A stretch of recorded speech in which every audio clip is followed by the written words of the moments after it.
Hello, everyone. Just going to give it a couple of minutes for people to join. I can see the participant number is increasing rapidly. So as soon as it gets to a stable number, we will begin.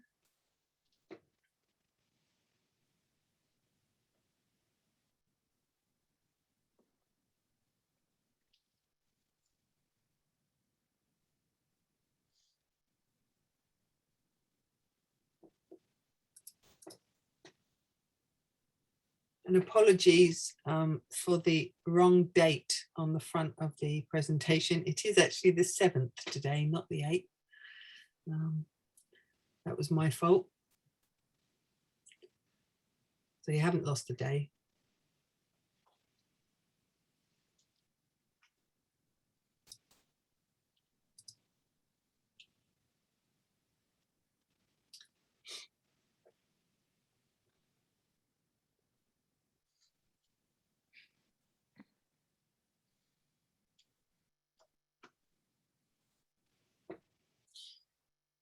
So I think we can start. So hello, everyone. Welcome to Microlink's Workplace Adjustment webinar in conjunction with DWP. So it's hopefully we have lots of disability confident members on the call today. Helen de Breton is Director of Corporate Solutions at Microlink, and I think she's been doing workplace adjustment services now for 22 years. 23 years, yeah. It's a long time, isn't it, Helen? It certainly is. So there isn't much you don't know about. Hopefully not. We'll find out. We do have captioning today with Interact Streamer, if anybody needs that. And I'm going to disappear in a minute and leave you in the very capable hands of Helen. You will be emailed our generic brochure and also a copy of this presentation once Helen's finished. If you have any questions, please pop them in the chat, and Helen will address those questions after her presentation. So that's it from me. Good luck, Helen. Okay, thank you. Hello, everyone. Thanks for joining. So we're going to go through a load of things today around workplace adjustments and what organisations need to do to make sure they've got a fully inclusive environment. I'm just going to put myself off camera so you're not looking at the back of my head, so I'm looking this way. And if you do have any questions, put them in the chat and we'll shout them out afterwards, as Anna said, okay? So just to begin, there are different strands to make an inclusive environment in the workplace, okay? Workplace adjustments is what we're going to be covering today, and that can cover a whole range of adjustments. We're going to go really into detail about the common challenges that organizations face and the kind of barriers that can crop up when implementing a workplace adjustment service. But I also wanted to call attention to some other areas. So there's also digital accessibility. The digital accessibility is really important. So that's things like making sure your website is accessible, your documents are accessible, your systems are accessible. And it's often an area that organizations can fall down in, you know, wanting to attract the right talent. But then when that talent comes on board, they're finding it really tricky to use the systems that are in place in the organization. The built environment, this is physical accessibility. That's the environmental accessibility, let's call it. So that's making sure that people can access a place. It's become a lot easier in some cases with COVID because we're all used to this hybrid, flexible home working environment. But I think it's an area that is kind of lacking, especially in things like town planning and in a wider scale. Physical accessibility is massively important and is something that we're kind of championing. The recruitment. Accessible recruitment is also another really important process. There are a lot of organizations which are really brilliant at hiring or wanting to attract the right talent, but having an accessible recruitment process which can onboard somebody into the organization is something quite different. Making sure that somebody who's blind can get through training or e-learning modules, this kind of thing. There are some real practical examples of challenges organizations face. And lastly, assistive technology. So that kind of assistive technology is a bit of the glue that holds everything together. It enables people to work at their best. It increases productivity. But however, it does throw up some challenges for internal IT departments and for organizations with compatibility. So let's just tell you a little bit about Microlink. We have been about for 30 years, and we started off working with disabled students through higher education. We still do that work, providing those students with assistive technology and laptops that they can use to get through their degrees. About 11 years ago, we, with Lloyds Banking Group, launched one of the first workplace adjustment services in the UK, probably globally, in all honesty. And that workplace adjustment service has gone on to form the best practice approach for workplace adjustments. And that is sort of endorsed by the BDF. So we've, through that 11 years of experience, we've kind of come across anything that you could come across with workplace adjustments. We've supported over 500,000 people with disabilities. Within the workplace, we've supported about 300,000 people with the process that I'm going to talk you through today. So as I say, what we try and do is use our experience to provide really practical lessons that other people can learn from. It's still an emerging area in a lot of businesses. Not a lot of companies have got everything right, but loads of companies are working towards fantastic models to support disability and to attract the right talent into the organization. We do operate globally, and I think global ambition is something that a lot of companies are looking towards, taking the best practice stuff from the UK and spreading it outwards. I think there is a lot to do there culturally around disability with a lot of countries, which is something that we're working through at the moment. And you can see a kind of range of the clients that we work with. So we work with large financial institutions like the Bank of England, Lloyds, HSBC. We work with public sector, private sector, media, telecoms, all of the above. So in each organization, although every organization walks into this thinking that they're very unique, actually there are some really common lessons that you can learn around disability and around workplace adjustments that are really, really important. I'm going to start off with this, and it's a chaos diagram. And the chaos diagram is a real process flow that I worked out to achieve about 6 years ago. This is a real organizational diagram, and we use it now in our presentations to kind of help lay the foundations of understanding about workplace adjustments. The problem that we have in a lot of organizations is that there are kind of areas of excellence in disability, but sometimes with workplace adjustments, the dots aren't all lined up correctly. So an employee may not know where to go to kick off the adjustment process. They may want to go to their line manager, to HR, to health and safety, to a WPA process owner, but that route into getting a referral has got to be really barrier-free and clear to the employee. Once they've gone to one of those places, it's the what happens next. So organizations may well use access to work, and we're going to touch on that now a bit. Access to work is government funding. It's brilliant when you are recruiting people because you can get things fully funded. For organizations of a certain size and over, there is £1,000 contribution to pay towards access to work adjustments. And what we like to do is try and keep the workplace adjustment average case cost below £1,000. And the reason for that is the access to work sweet spot really should be used for people with ongoing long-term disabilities, which require a support worker or a BSL interpreter, something really high cost. That's where access to work comes into its own. But for somebody with dyslexia, visual impairment, hearing impairment, musculoskeletal problems, the journey with access to work can be a very lengthy one and a very confusing one for the employee. Initially, because they have to kick off the claim themselves, and there's about a 6 to 8 week wait at the moment for a case manager to be assigned to an employee.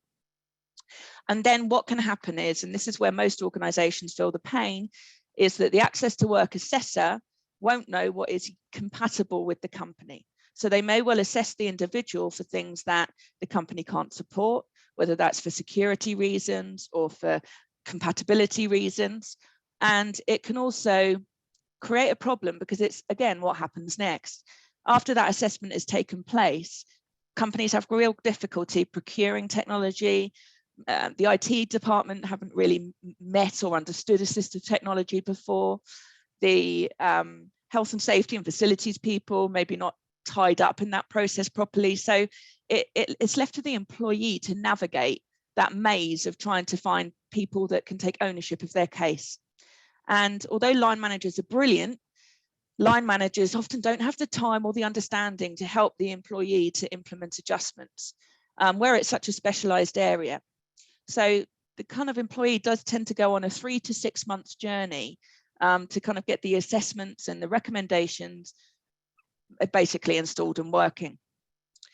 The other problem with this kind of chaos diagram, where there's lots of players involved, is that costs become hidden. So the true cost of workplace adjustments needs to be a cost of the amalgamation of time of different departments, of all of the adjustments provided, and of the length and duration of that case. Because in a lot of cases, that employee may not be able to work, if not be able to work to their full potential without those adjustments. So the costs of workplace adjustments are really hidden, and that makes it a really difficult sell to employers to say, like, you need this process, you need to be able to provide adjustments to your employees in a really easy way when there isn't really direct visibility of the current cost and the current requirement. The 3 to 6 month journey I've told you about is actually on the better side of things. You know, I know many examples of companies who have hired people with disabilities, and it can be a 2-year, worst I've heard is a 9-year journey to get assistive technology installed and working for them. I think the other point that's really important to call out here is the necessity to review how successful workplace adjustments have been. So are they doing what the employee needs them to do?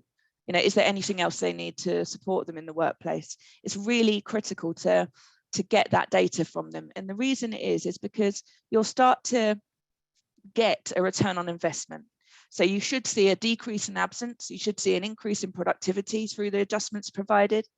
With the case study we did with Lloyds Banking Group, there was a £16.8 million saving in absence costs alone directly through the provision of adjustments within a year. It's real tangible financial savings that a company can have. So we tend to look at workplace adjustment processes as an investment, not a spend, and that return will come back to the organisation within 2 years. The other problem with this model is that there are a lot of, I think, let's just say that there are different assessment providers out there with very, very different cost bases for provision of assessment for workplace adjustments. You do not need to have a diagnostic assessment if you are a neurodiverse individual to qualify under the Equality Act. And that's really important to understand. So a diagnostic assessment is only really useful if the employee is going through professional examinations within the organisation. We don't operate a medical model. This is a social model of disability. So let's just touch on about how OC Health and workplace adjustments kind of coordinate between the two of them. We like to see it run parallel. So occupational health are the clinicians. They are treating the individual's condition, but somebody who is blind is not sick. They do not need treatment for their condition. What they need is solutions put in place quickly and easily to enable them to work. So the two things run in parallel, but are actually very different types of service, and an organisation should, as a best practice, have both. We work quite closely with OC Health, so we can pass referrals between ourselves. So if it's something more clinical, OC Health will get involved. If it's something more solution orientated, that comes through to the WPA. I think that the other problem with this kind of chaotic process is line managers often get lost in the kind of madness of it all, and the line manager very often doesn't receive support for themselves to manage somebody with a disability, and it can lead to a lot of ignorance in this area. The line managers can see it as a burden or a costly exercise, and it shouldn't be. It's just about the provision of tools to enable the person to do their job well. The same as you would give a computer, a keyboard, a monitor to an employee. Assistive technology should be seen in that way, and ergonomic solutions, you know, so it's just a tool to enable people to do their job. There is a lot of legal and reputational risk in not having a workplace adjustment process. You know, and tribunal cases for disability are on the rise. It's an uncapped jurisdiction, so the penalties can be really heavy. A lot of organisations will settle out of court, And a lot of the time, it's not the fact that the organization doesn't want to do the right thing, it's more how to do the right thing. And this is where kind of bringing in that expertise helps to form that picture for an organization. There are 4 parts really you need to get right for a workplace adjustment. First of all is the referral process. Make sure it is as barrier-free as possible for an employee to get an adjustment.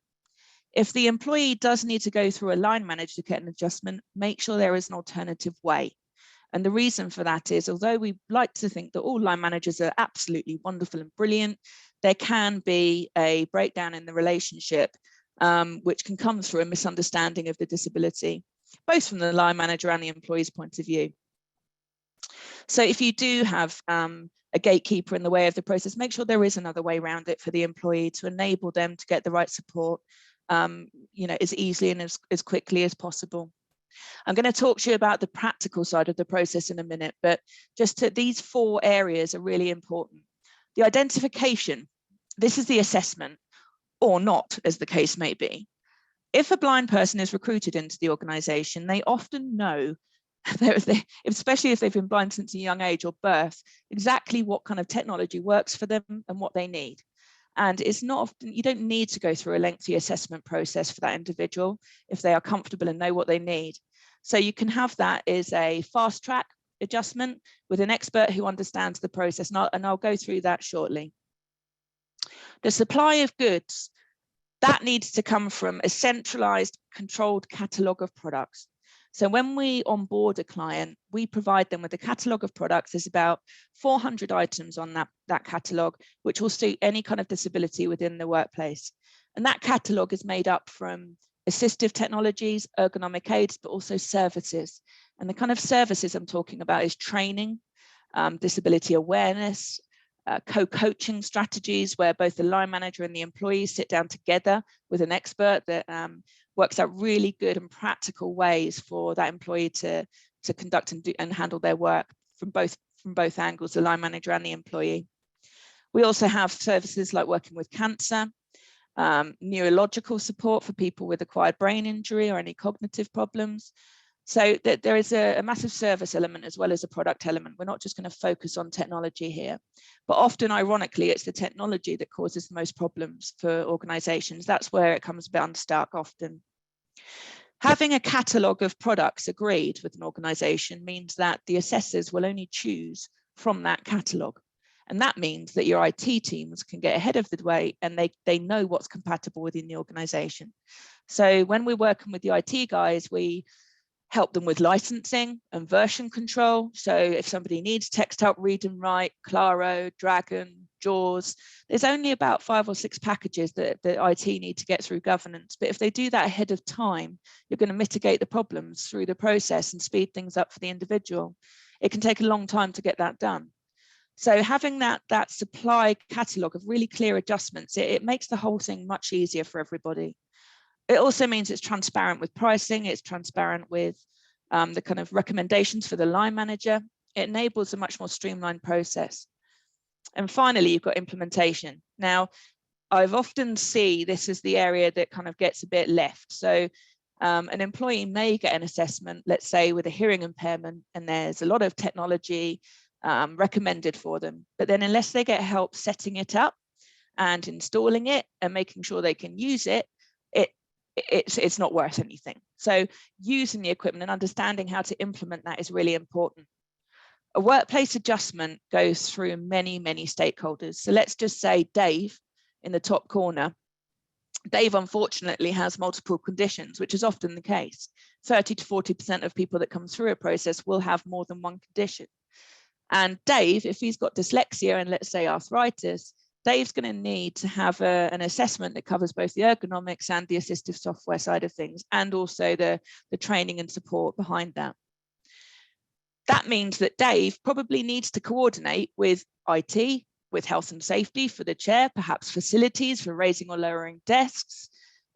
So managing all of those stakeholders in one place becomes massively important to make sure that the journey that Dave goes under is really, really as smooth as possible. I would suggest that the average time for a workplace adjustment from referral right the way through to review is where we get it in about 15 days on average. Complicated cases, 20 days, 25 days maximum. So that's for the whole thing. That's for the assessment, the supply, the training, the recommendations, and then the review process. That should take over the course of a year. So we often review cases after 1 month, then after 3 months, and then 12 months. And because we capture about 600 fields of data as a case moves through the process, we can then look at how the colleague was pre-adjustment and post-adjustment. And that's where you can start seeing a real return on investment. It's a really good news story for the financial directors if you're trying to influence them into putting a process like this in place. The one-stop shop approach means that the company knows who to phone. The line manager knows who to phone, HR know who to phone, the employee knows who to phone to get help really easily. And that's often a little bit opaque within organizations. There may well be lots of different strands of mental health support, EAP, OC health, and it can become a bit of a minefield of lots of different service providers.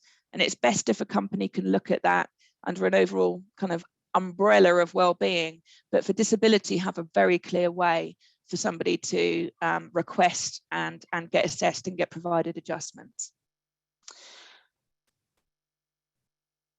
The actual process, if I look at the more practical, granular way of doing things, having a senior champion within an organization is a massively important thing because it kind of creates a top-down culture where we see if you have a case study of an executive or somebody high up in the organization with a disability or health condition, they tend to get the messaging through the organization and that kind of change of culture happening much more quickly than organizations that don't. The other thing that is really, really important is that you can get really good data. So you can see the exact cost of recommendations, how long things have taken, where things have been delivered to, what's worked and what hasn't worked, how long people have waited for things. So getting that visibility over the company and the data is really massively important because otherwise you can't make preventative measures, you can't make improvements if you can't see it. So having a granular level of data is massively important. We're going to go on to that shortly. With our process, just to walk you through it so you can understand how we do things, we have experts at the front of the process. And what that means is that an employee fills out a referral form. And that referral form is a really easy to find document that's hosted on an intranet site. Once that referral form has been filled out, we then call that employee within a day to conduct what we call a first contact consultation. And that consultation is a really in-depth, kind of open, honest conversation with the individual to understand the impact of their condition in the workplace. And impact is really, really important. You can almost ignore the condition and focus just on the impacts. So what I mean by that is that somebody who's had a stroke may have the same adjustments required as somebody who's got dyslexia.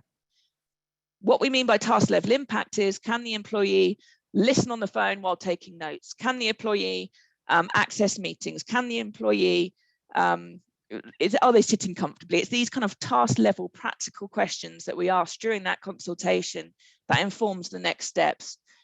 We often find, because we're a kind of third party with expertise in this area, that the employee is more likely to disclose and to discuss their condition with us.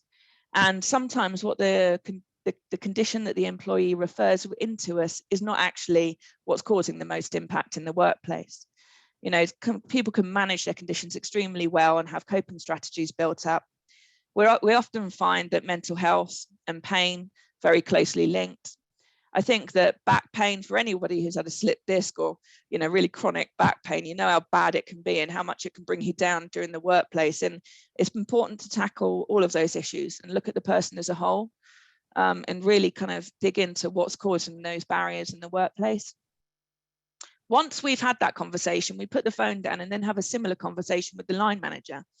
And that enables us to provide the line manager the support that they might need. It is different to manage somebody with autism. There are techniques you can use, for instance, for clean feedback with an autistic employee that will work really well, that line managers aren't going to learn in business school. It's also important to note that 73% of people actually become disabled during their working life. It's only 17% that will enter the workforce with a disability. And that means that the person may not know what they need at all. You know, so having a really an expert person there at the front can really inform those those discussions. There is a lot of people, especially from 40 upwards, that won't know they've got a neurodiverse condition. They'll never have been assessed through the school system unless they've gone to university and got assessed there.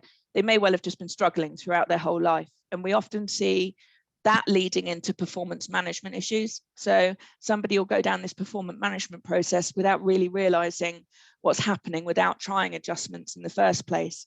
So we always recommend organizations try the adjustments first and then look at the performance route. We're not advocates of keeping people in work that are not the right people for the jobs. We're advocates of the right people getting the job and keeping the job irrelevant of any disability or health condition. That's an important distinction. Once our case manager has had that initial consultation with the line manager and the employee, they'll decide on the right support pathway. So sometimes they might signpost back to the company because there is a better route for them, you know, whether they need counselling and that service is already offered, or we'll recommend the adjustments there and then without the need for assessment. That's called a fast track, and I think that is a really important process to have. Like I touched on earlier, it means that you can provide things quickly to people when they're simple or known adjustments without the need for a lengthy assessment process. Our assessment process, however, we have pan disability assessors. So if we need an on-site or a remote assessment right now, then we have a network of really great guys and ladies that provide our assessment services to us. They're pan disability assessors, which means that they'll look after everything in one visit. And that again is really important. You don't want to be, if somebody's got 2 or 3 conditions, it's best not to send them to a hearing impairment assessor, then an ergonomic assessor, and then a neurodiverse assessor. You should have it all conducted within that one assessment. Once that assessment has taken place, we work with companies to have approval routes. So we're making sure that the products that are recommended are from that catalogue I spoke about earlier. We're making sure that the company is comfortable that they can implement those adjustments, and we're not raising the expectation of the employee, line manager, or the business at that stage. This is a kind of a collaborative working method to make sure that the adjustments are reasonable for the business. And sometimes it may be the case that we need to think out the box with the provision of adjustments. And that's where we kind of get that stakeholder collaboration within businesses, which means that we can cut through that process quite quickly for the individual. The approval process shouldn't take very long at all. So once we provide the assessment report is made up of justifications and really clearly laid out recommendations. Again, we'll often know ahead of time that building A can only take white desks where building B doesn't have monitor arms in it, you know, so you have to get that picture to the assessors ahead of time. Otherwise, the assessor's going to go in there and assess for what they think is right, but that may not be able to be implemented within the company. That assessment report is also something that people often refer to as a passport document. And that means that the individual can take that with them around the organisation, and it informs the conversations that they're having with any new line managers. We also encourage, if the new line manager is not as au fait with disability, that we provide kind of awareness training. So if you've got a hearing impaired person in the team, it can often be a really good idea for getting the rest of the team trained on how to have that person within the team and operate really and communicate really clearly with them.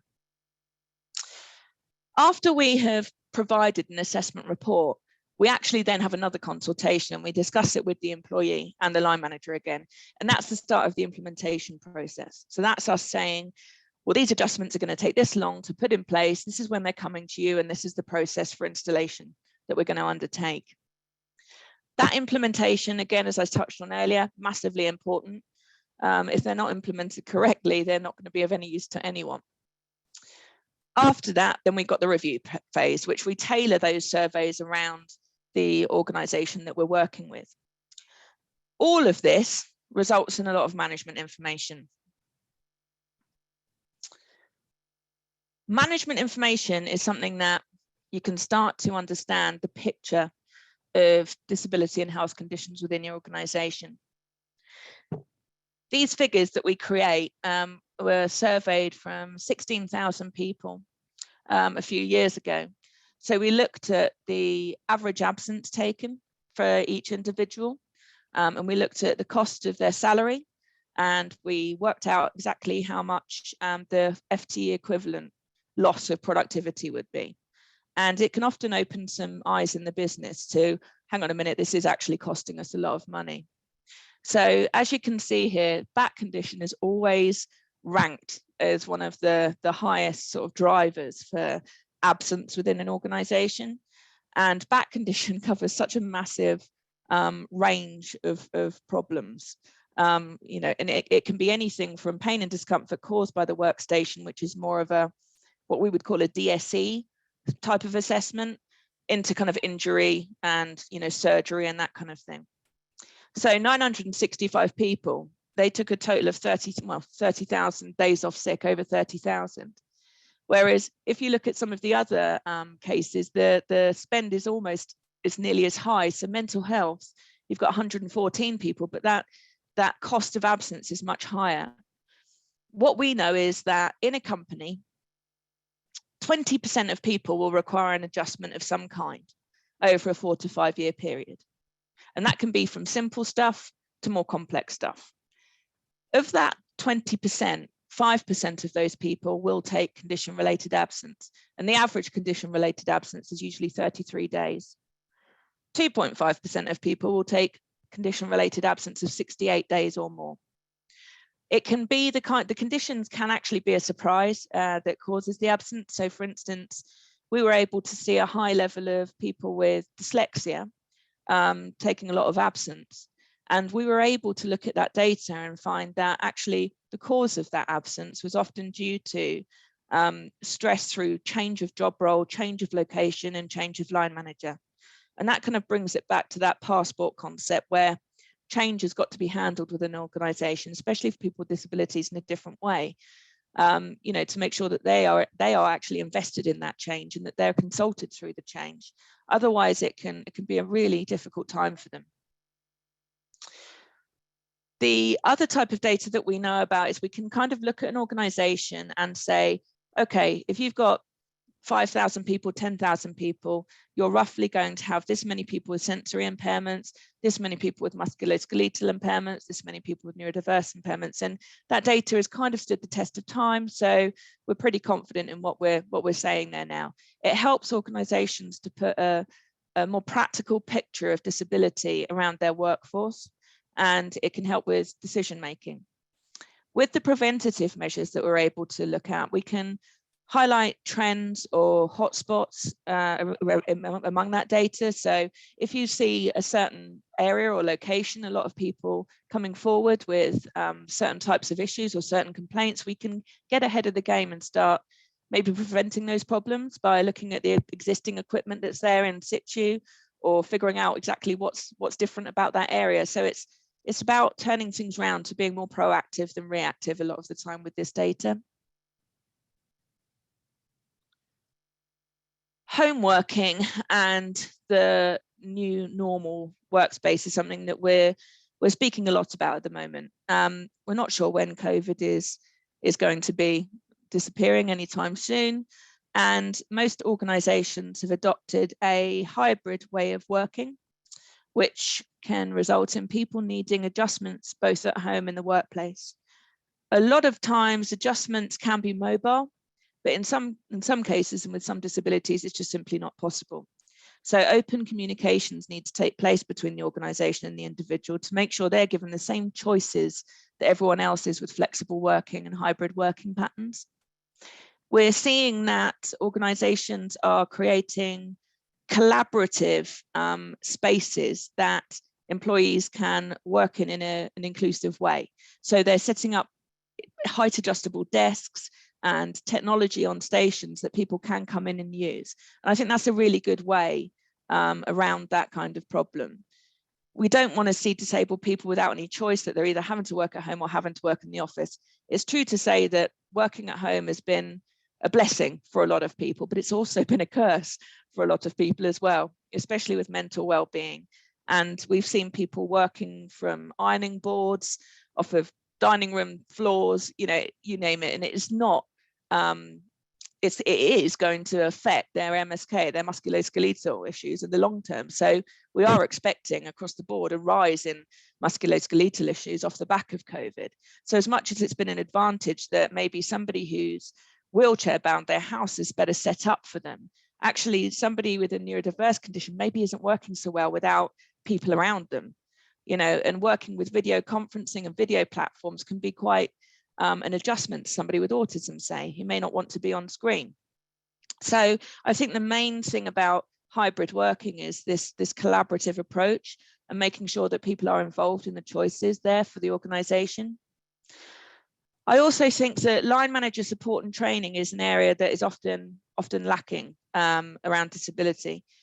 And it's not for the fact that the line manager is a bad manager. It's often due to just sheer lack of education or ignorance around what that disability means and the traits that it can have and the impact that can have both on the individual and within the workspace. We really do believe that by providing the right adjustments for people, you can mitigate nearly all barriers, you know, and find really good workarounds for those that you can't.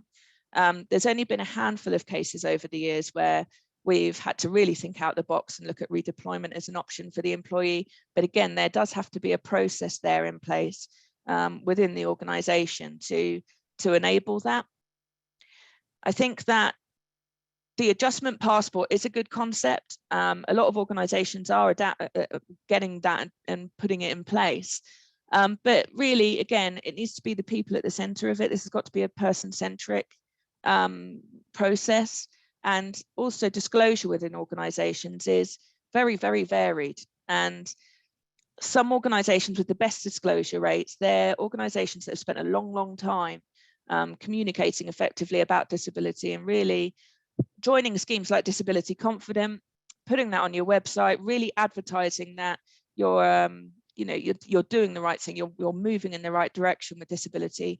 It will attract disabled talent, but you need to make sure then that you can provide the adjustments and make sure that the things are in place to enable that employee to work. I think visual impairment is one of the areas that companies struggle the most. So enabling somebody who's blind to work in a call center job with the same systems as the next person may require something called scripting. And if you can imagine a blind employee, and they can be very technical users of computers, blind people, and they can actually work without a screen altogether and without a mouse. So it's literally just a keyboard on a desk. And internal IT departments will sort of run away to the hills at that point because they won't know how to support the individual. So it is really important to have somewhere you can call on to get those expertise called out really, really quickly. The business incentives is a conversation that it's important to have, but it slightly annoys me that we still have to have it. About 6 years ago, we were still having conversations with companies which were saying, oh, we don't have any people with disabilities within our organization. Well, you've got 10,000 staff, you absolutely do. And back then, it was really important to create a financial incentive for companies to do the right thing. And often it was up in the upper echelons of leadership that was taking place, whereas people on the ground were having a completely different experience. So although it saddens me that we still have to talk about business incentives, they are a no-brainer. And you could almost exclude the disability from this conversation because a lot of the assistive technology tools that are supplied are productivity tools. Things like Dragon software, which is voice recognition, that can be, one organization, they use that across their whole workforce because it's faster than typing. So I think if we can turn the conversation round more into these are tools people need to do their job and these are productivity-based tools, then maybe we'll get more traction in this area. I do think things have massively improved. I think that a lot of companies are joining up and wanting to do the right thing. But actually the practical challenges in the way of kind of rolling out this kind of process, they are many, and it's really difficult for companies to navigate through it without any kind of prior experience. So that's, I guess, where Microlink can help. And it's through that experience that we can advise you. As I said, I'm not sure there's much we haven't seen within Microlink. So yeah, we've got some pretty good case studies that we can share. The increased engagement is really important. So we monitor engagement scores within businesses that we work with, and categorically across the board, they're increased. You know, if you have a workplace adjustment process in place, people do feel supported, people do feel trusted, and trust is a massive section of a workplace adjustment process. You know, trust your employees. They aren't going to take this process and kind of open up a black hole of money that is going to disappear into it. You know, it's really unlikely that somebody is going to say, I've got dyslexia and I need read and write without having dyslexia and having anything to do with read and write. It's not something that that happens that much. But in all honesty, having a workplace adjustment process where you've got really good governance and control, it can completely mitigate that. So a few years ago, there was something called chair envy, which organizations would talk about with, you know, Bob's got a chair and Jack next to him sees the fancy chair and wants one too.